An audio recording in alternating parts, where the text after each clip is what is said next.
Magandang araw mga kaibigan. Bigyan natin ng reaction, opinion itong post ni Attorney Libito Baligod.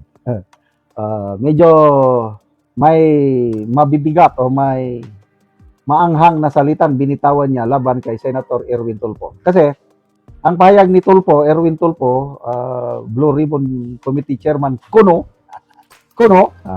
ito ang kanyang pahayag. Si Tulfo kahapon, sabi niya, hindi po papapasukin dahil cancel na po yung invitation. Yung ngayon na invitation, na kinancel daw ni Tulfo kahapon. Eh, hindi papasok yung mga 18 Marines na yan. O, kaya nandun si John Vic Rimulya sa gate ng Senado kanina. Naging, sabi ni Attorney Guanzon, bakit? Naging security guard si John Vic sa Senado. Tapos nagtulakan, ayun, nanaig si Senator Robin Padilla. Naitulak niya si John Vic at iba pa. Di nakapasok ang Marines. Ito ang post ni Attorney Baligod. Tapos na ang initial hearing ng Blue Ribbon Subcommittee chaired by Senator Marcoleta. Inabot kami ng 4 na oras. Huwag mong nakawin! Huwag mong nakawin! Pati karapatan ng mga Pilipino na malaman ang katotohanan, Erwin. Diba? Sakit naman nun. May maleta na nga, alleged. Alleged lang muna tayo. Kasi pinasinungalingan niya eh. Sabi, hindi totoo yan. Sinungaling yan. Sino ba yung Gumban ata? Ex-Marine Gumban. Yung nagsabi na nag-deliver siya 2 beses kay Tulfo. Sinungaling yan. So, bahala na tayo, taong bayan. Ang kanina is more on court of public opinion. Not so much muna yung ebidensya na dadalhin sa korte. At least, nagsalitang mga Marines, tinanong, at ako kanina, kumbinsido ako, ilang beses akong napaiyak habang pinapakinggan ko sila. Grabe yung hirap nilang pinagdaanan.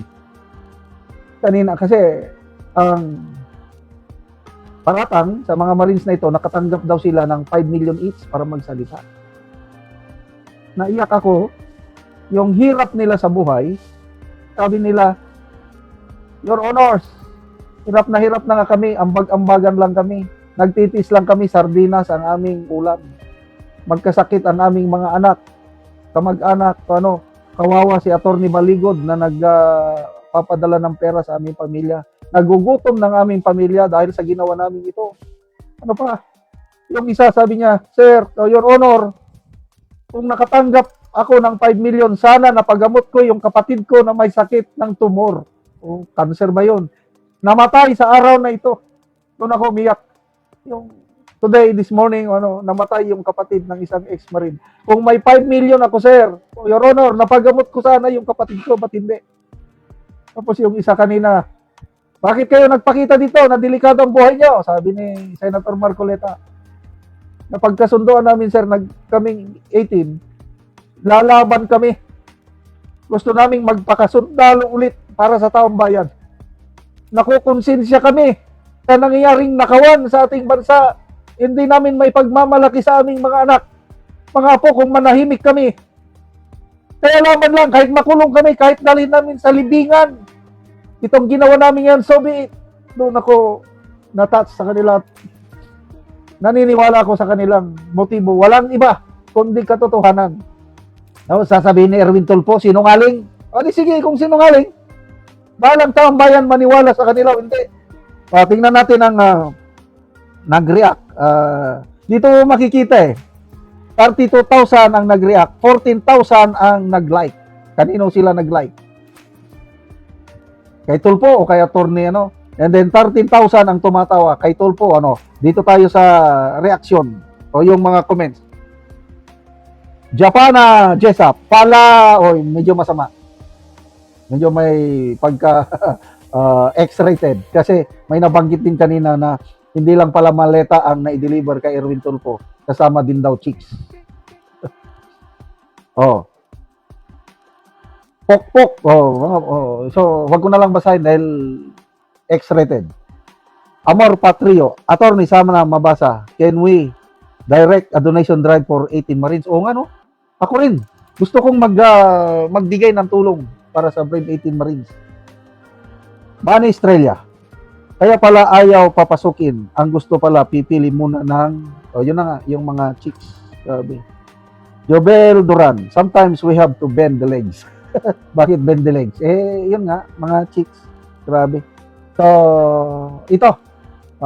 Kailangan natin tumulong sa kanila. Ipagdasal natin ang Brave 18 Marines, si Atty. Baligod. At sana kung kailanman yung susunod, sana wala na namang balakid dahil I believe gagawa sila. Kung sila, yung mga maleta gang, ng paraan para hindi may tuloy yung next hearing.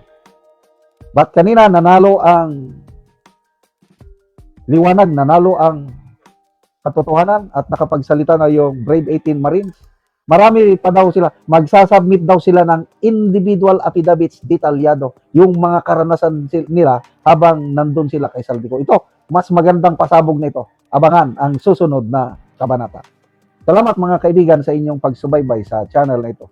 Nakakatulong kayo ng malaki sa tribong Talaandig ng Bukidnon.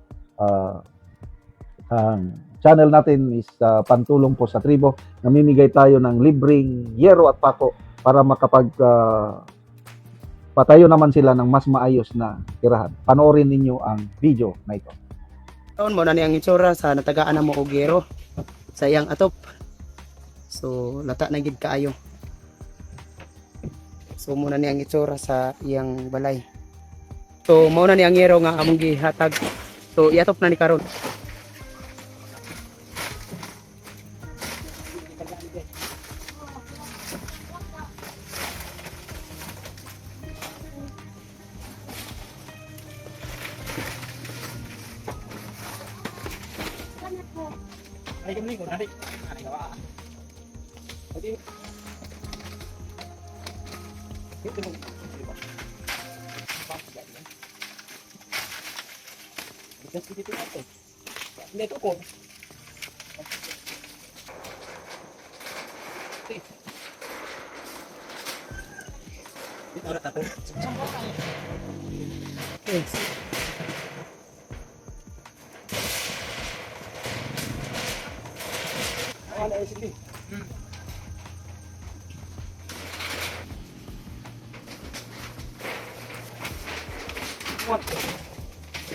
Og karon man gid sa pagatop ang among ginahatag nga yero sa napulihan na gyud ang atop nian. Salamat sa naghatag sa kuwagsen kay napulihan na gyud ang akong sin nga 31 na katuig.